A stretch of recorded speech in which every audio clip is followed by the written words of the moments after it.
All right, so our last example for Chapter 7 and for Section 7.5, we're going to look at one more case where we're comparing the difference between two population proportions in a confidence interval. So in August 2014, random samples of 2,002 Americans, non-scientists, and 3,748 scientists were asked if the space station had been a good investment for the United States. Of the non-scientists polled, 64% said that it had been a good investment. Of the scientists polled, 68% said that it had been a good investment. Construct a 95% confidence interval for the difference between the proportions. Based on your confidence interval, is there a difference in the population proportions? Explain. All right, so again, it doesn't really matter what we pick for population 1 or population 2 as long as we stay consistent. I am going to set this up where N1, our first population, is going to be all American non-scientists. Right. So then population 2 is going to be all American scientists. All right, so let's fill in our information for non-scientists first. We are told that there was a sample of 2,002. So there were 2,002 non-scientists sampled. And then our proportion for that of the non-scientists polled, 64% said that it had been a good investment. So this is going to be 0.64. Right, for the scientists, there were 3,748 were sampled. Of those, 68% said yes. So our P2 hat is 0.68. Our confidence level we're told to use is 95%. Right, and what we're looking for, what we want to know,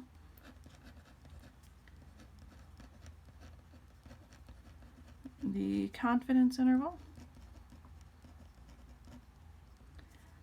P1 hat minus P2 hat plus or minus M. And then again, we're going to ask the same question that we looked at in the last few examples. Is 0 included in our interval, or are they both positive, making P1 greater than P2, or are they both negative, meaning that P1 is less than P2?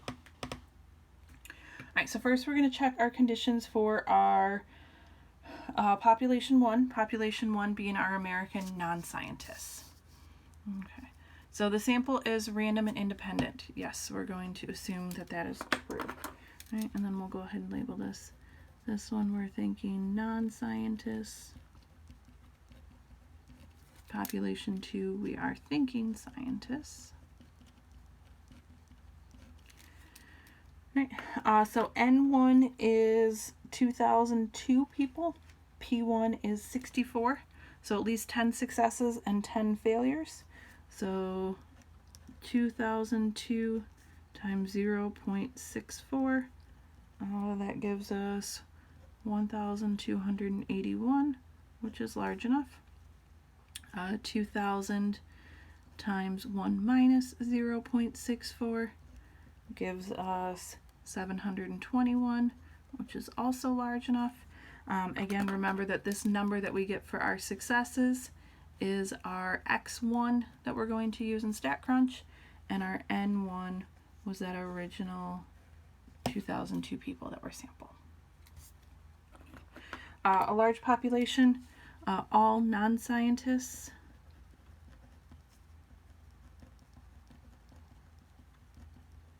Greater than or equal to 2,002 times 10. We get 20,020. That works. All right, now we're going to check our second population. Sample is random and independent. Again, we're going to assume that that's true unless we're told otherwise. At least 10 successes and 10 failures. Our N2, if we go back up to the top, is 3,748. Our P2 is 0.68. So we are going to take 3,748 times 0.68. we get 2549. If we take 3, which is large enough, 3748 times 1 minus 0.68, we get 1199, also much larger than 10. Again, remember this number here, this number of successes is going to be our x2 that goes with our n2 of the 3,748. All right, all scientists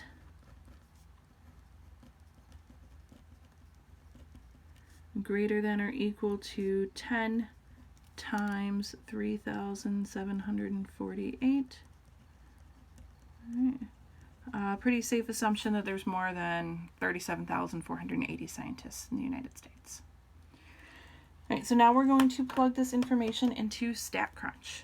All right, so again, the information that we're going to end up using is the stuff that's in green, our N1, our N2, our X1, our X2, and then we're going to use that to get a result. And what do we get? Our confidence interval that we get, negative 0.066 to negative 0.014. All right, so looking at this then, notice that 0 is not included in our interval. Right, so we're not going to say that they could be the same. Again, we're going to go back to that table way back in or on page 32 of the section 7.5 notes. Both values are negative, so P1 is less than P2.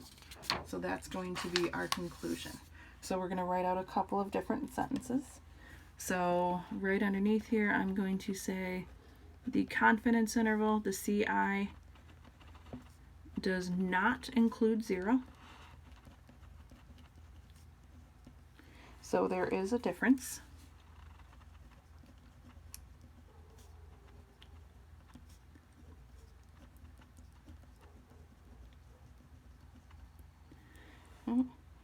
And then we're going to say, since both values are negative,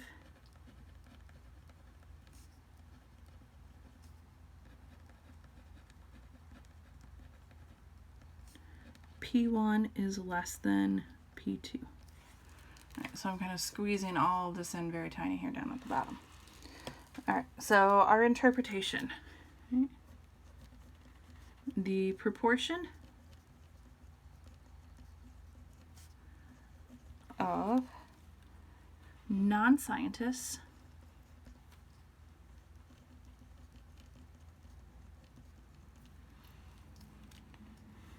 who believe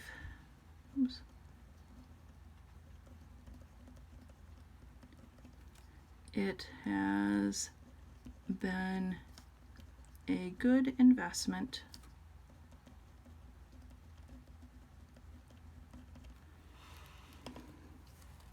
is less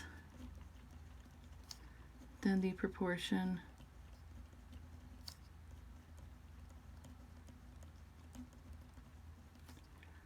of scientists. Right, because P1 was our proportion of non-scientists. It was less than P2. So our proportion of non-scientists who believe it has been a good investment is less than P2, which is our proportion of scientists. The plausible difference